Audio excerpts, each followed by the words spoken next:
बहुत सारे लोग अपने ज्ञान का मद इतना अधिक कर लेते हैं कि वे समझते हैं मेरे से बड़ा कोई ज्ञानी नहीं है, पर वे भूल जाते हैं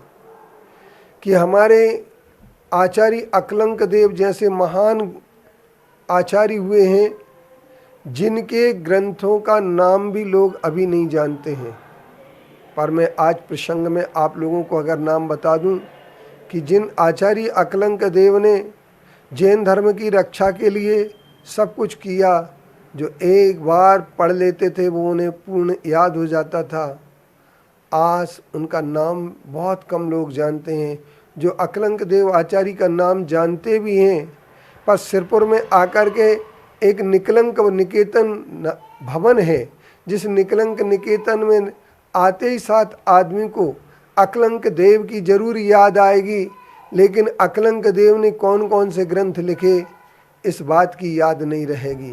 मैं आज आप सब लोगों को बता देना चाहता हूँ कि सिरपुर एक ऐसा तीर्थ है जिसे अकलंक और निकलंक की याद करने के लिए आपके लिए अवश्य यात्रा करना होगी, जिसमें आचार्य अकलंक देव ने जहाँ तत्वात् सूत्र के राजवार्तिक की टीका लिखी, वहीं आचार्य अकलंक देव ने देवागम स्तोत्र पर अष्टशती टीका लिखी। इसके बाद उन्होंने प्रमाण संग्रह, लघिस्त्रयी, सिद्धि विनिश्चय, न्याय विनिश्चय, स्वरूप संबोधन जैसे महान ग्रंथों की रचना करके न्याय के पितामह बनने का उन्होंने गौरव प्राप्त किया। और जैन न्याय के सबसे बड़े पितामह अगर कोई थे तो आचार्य अकलंक देव थे। जैन न्याय अकलंक के नाम से ही चलता है, उनकी तर्क बुद्धि और उनका सब कुछ अकलंक देव के नाम पर है। पर ज्ञान आदमी के पास बहुत हो सकता है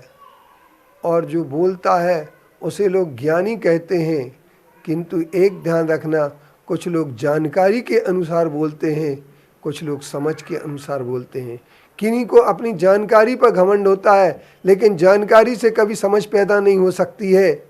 क्योंकि समझ और जानकारी में बहुत अंतर होता है। ज्ञान में आदमी जानकारी को ज्ञान मान लेता है, पर ज्ञान से कभी अकेली जानकारी से कभी वैराग्य पैदा नहीं हो सकता है, किंतु यह द्रव्य श्रुति ही कहलाता है और न सम्यक दर्शन की प्राप्ति हो सकती है।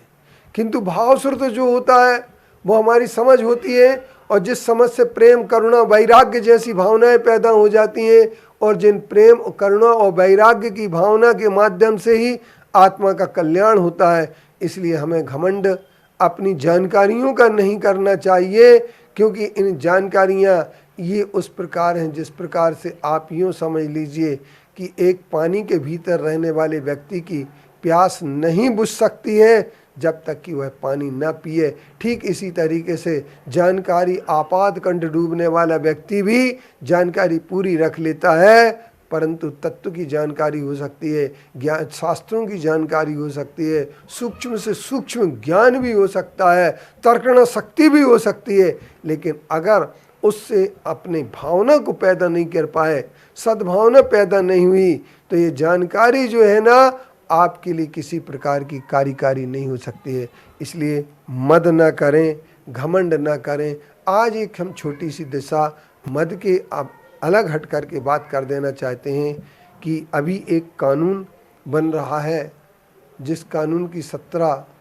आखिरी टाइम थी आपत्ति लगाने की, और आपत्ति कितने लोगों ने लगाई, कितने लोगों ने नहीं लगाए। जीवित पशुओं का परिवहन करने का कानून एक बनाया जा रहा है, जिसके अंतर्गत अब हेल्थ सर्टिफिकेट की भी उनकी कोई ज़रूरत नहीं होगी। यह भी एक उन्होंने सेक्शन रखा है, क्लॉज रखा है। अब हमें इस चीज़ पर विरोध पैदा होने वाला है, क्योंकि इससे गो हत्याएँ बहुत बढ़ेंगी, बांग्लादेश में जाने वाली गाय की हत्या बढ़ेगी। इसके उपरांत एक इस कानून में एक सबसे बड़ी कमी, सिर्फ 10 दिन का ही समय दिया गया, जबकि बहुत पर्याप्त होता नहीं है, 6 महीने का तक समय दिया जाता है।